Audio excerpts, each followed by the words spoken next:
বাংলায় ধেয়ে আসছে দুর্যোগ। বঙ্গোপসাগরে তৈরি হতে চলেছে গভীর নিম্নচাপ। বৃষ্টিতে ভাসবে কলকাতা। 5 জেলায় অতি ভারী বৃষ্টির সতর্কতা জারি করল আলিপুর আবহাওয়া দফতর। তো বঙ্গোপসাগরে গভীর নিম্নচাপের জেরে কবে কখন থেকে কলকাতা সহ বাংলার কোন 5 জেলায় অতি ভারী বৃষ্টির সতর্কতা জারি করেছে আবহাওয়া দফতর এবং এই বৃষ্টি টানা কতদিন ধরে কোন কোন জেলাগুলিতে চলবে, কি বলছে হাওয়া অফিসের পূর্বাভাস, বিস্তারিত জানিয়ে দেব ভিডিওতে। সঙ্গে থাকুন আর আবহাওয়ার প্রতিনিয়ত আপডেট পেতে আমাদের ইউটিউব চ্যানেলটি সাবস্ক্রাইব করুন। আজ রাজ্যের সব জেলায় হালকা থেকে ভারী বৃষ্টির সম্ভাবনা, তবে উত্তরবঙ্গের 5 জেলায় ভারী থেকে অতি ভারী বৃষ্টি হতে পারে।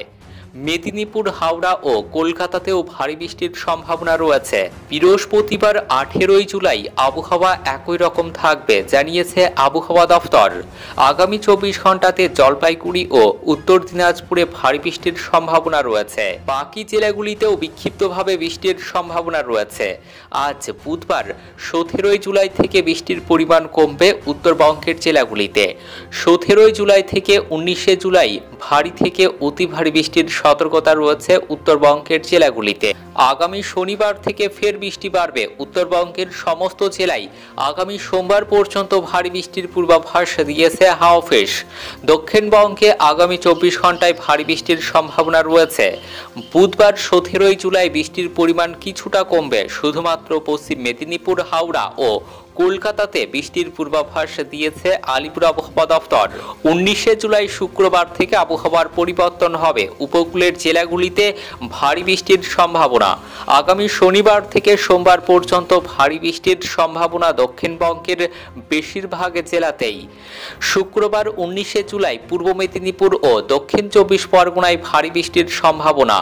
আগামী শনিবার 20 জুলাই পূর্ব ও পশ্চিম মেদিনীপুর, উত্তর ও দক্ষিণ 24 পরগনা, হাওড়া, হুগলি, কলকাতাতে ভারী বৃষ্টির সম্ভাবনা রয়েছে। এদিন ভারী বৃষ্টি হবে উত্তরবঙ্গের কালিম্পং এবং জলপাইগুড়ি জেলাতে। 21 জুলাই রবিবার কলকাতা সহ দক্ষিণবঙ্গের বেশিরভাগ জেলাতেই ভারী বৃষ্টির পূর্বাভাস রয়েছে। রাতের তাপমাত্রা 28.4 ডিগ্রি সেলসিয়াস। কাল দিনের সর্বোচ্চ তাপমাত্রা ছিল 32.1 ডিগ্রি সেলসিয়াস। দক্ষিণ উড়িষ্যার নিম্নচাপটি ক্রমশ সরে ছত্তিশগড় ও বিভদ এলাকায় অবস্থান করেছে। মৌসুমী অক্ষরেখা বাংলা থেকে আরও দূরে সরে গেছে।